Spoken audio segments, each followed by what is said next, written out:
ఇప్పుడు ఎస్సీగారిని అనుకో మీరే చేసుకోవాలి, మేము వచ్చి ఏం చేసేది ఉండదు. అట్లాగే ఊర్లో వాళ్ళు ఊర్లోనే చేసుకోవాలి, బీసీ కాలం బీసీ.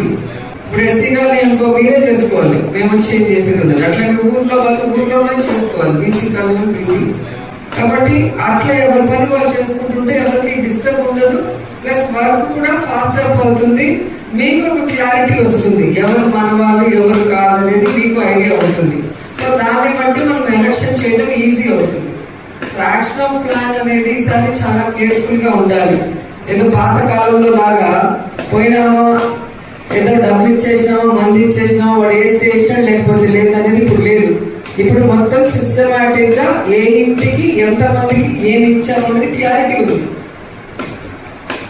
అలాంటప్పుడు మీకు మేము మంచి చేశాము, మళ్ళీ మంచి చేయడానికి మేము సిద్ధంగా ఉన్నాము, మాకు మరో అవకాశం ఇవ్వండి మా మేడంకి జగన్ గారికి అని చెప్పి మీరు అడగడంలో తప్పులేదు.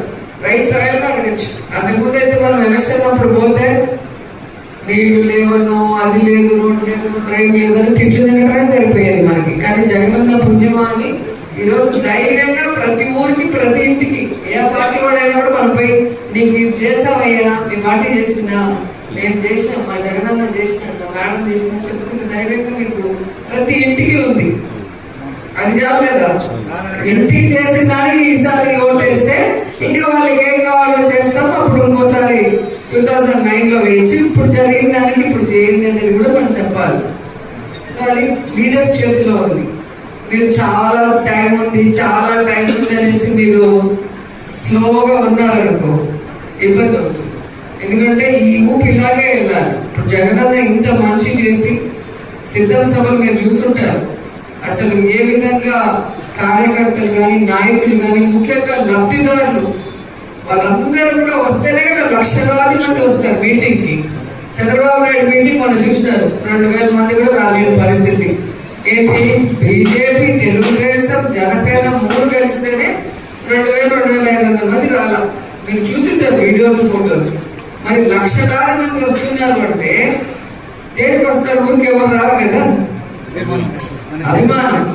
రాజశేఖర రెడ్డి గారు కానీ జగనన్న కానీ పేద ప్రజలు అంటే వాళ్ళ కుటుంబానికి ఎంత ఇష్టమో, వాళ్ళ కోసం వీళ్ళు చరిత్రలో ఏ ముఖ్యమంత్రి చేయనటువంటి విధంగా కొత్తవి తీసుకొచ్చి అందరికీ కూడా మంచి చేస్తున్నారు అని వాళ్ళ మీద అభిమానం. ఇప్పుడు మళ్ళీ జగనన్న ఏం అనౌన్స్ చేస్తాడు మేనిఫెస్టో అని అందరూ కూడా ఆతృతగా ఎదురు చూస్తున్నారు. సో అది కూడా మనకి యాడెడ్ ఫ్లేవర్. ఎందుకంటే జగన్ గారు చెప్తే చేస్తాడు కాబట్టి ఏం చెప్తాడు అనేది కూడా అందరిలో ఆతృత ఉంది. చంద్రబాబు నాయుడు ఎన్ని చెప్పినా కూడా పట్టించుకోడు. ఎందుకంటే 14 సంవత్సరాలు ముఖ్యమంత్రి కూడా చేయలేదు, వేరే పరిస్థితుల వల్ల గెలిచాడే కానీ ఆయన సొంత చరిష్మతో గెలవలే. ఆయన ఫస్ట్ టైం ఏమో ఎన్టీఆర్ వెన్నుపోటు పెంచి తెచ్చుకున్నాడు, రెండోసారి ఏమో వాజ్పేయి గారి వేవ్లో వచ్చాడు, మూడోసారి మోడీ గారి వేవ్లో 2014లో వచ్చాడు. ఇప్పుడు మళ్ళీ సేమ్ కాంబినేషన్ అయినా ఎందుకు ప్రజలు నమ్మారంటే 2014లో మన వెంకటేశ్వర స్వామి సాక్షిగా తిరుపతిలో మీటింగ్ పెట్టి ఏమేమి చేస్తామో అన్ని ప్రామిస్ చేసి కూడా అంత పవర్ఫుల్ గా అక్కడ మోడీ గారు ప్రైమ్ మినిస్టర్ అయ్యి ఇక్కడ చంద్రబాబు నాయుడు సీఎం అయినా కూడా మన రాష్ట్రానికి రావాల్సిన ఏమీ తీసుకురాలేదు. రాష్ట్రాన్ని ఇంకా అప్పుల్లో ముంచేశాడు, నష్టపరిచాడు. ప్లస్ వాళ్ళు స్కామ్లు చేసి దోచుకుని మధ్య కేసులు ఎదుర్కొన్నారు. ప్రజలకు చేయాలంటే డబ్బు లేదన్నది అందరూ గమనించారు. కాబట్టి ఆ కాంబినేషన్ ని ఇప్పుడు ఎవరు కూడా యాక్సెప్ట్ చేయరు.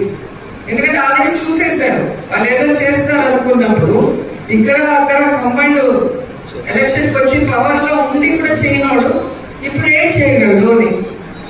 కాబట్టి మీరు భయపడాల్సిన అవసరం లేదు.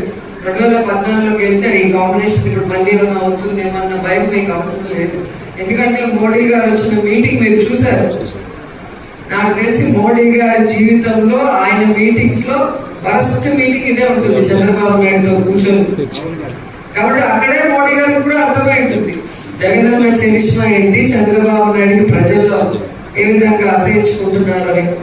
వైజాగ్ మీటింగ్ చూస్తుంటారు జగనన్నతో మోడీ గారు. అంత పబ్లిక్ లోనే అన్న ధైర్యంగా అడిగారు, మనకు రావాల్సిన అన్ని కూడా అడిగారు. కేంద్రం నుంచి మనకు రావాల్సిన మెజారిటీ అమౌంట్ కూడా తీసుకొచ్చింది జగనన్నే. మనకి ఏదైతే రాష్ట్రం విడిపోయినప్పుడు మనకు రావాల్సిన లోటు బడ్జెట్ ఉందో అది మొత్తం కూడా జగనన్నే తీసుకొచ్చారు, మీ అందరికీ తెలుసు. అలా చాలా విషయాల్లో అన్న వెళ్ళి కూర్చొని మనకు రావాల్సిన అన్ని కూడా సెంట్రల్ గవర్నమెంట్ నుంచి తీసుకొచ్చి చేయిస్తున్నారు. సో భవిష్యత్తులో కూడా మనం బీజేపీకి సపోర్ట్ చేయకుండా వాళ్ళతో కలిసి వెళ్ళకుండా కూడా ఇతని పరిపాలన, ఇతని పారదర్శకత్వం అండ్ ప్రజల్లో జగనన్న ఉన్న అభిమానం, కోవిడ్ టైంలో ముఖ్యంగా అన్న తీసుకున్న ఆ స్టెప్స్ అవన్నీ కూడా చాలా ఆయన ఇంప్రెస్ అయ్యారని ఆయన అనేక సందర్భాలు మీటింగ్లో కూడా చెప్పడం జరిగింది.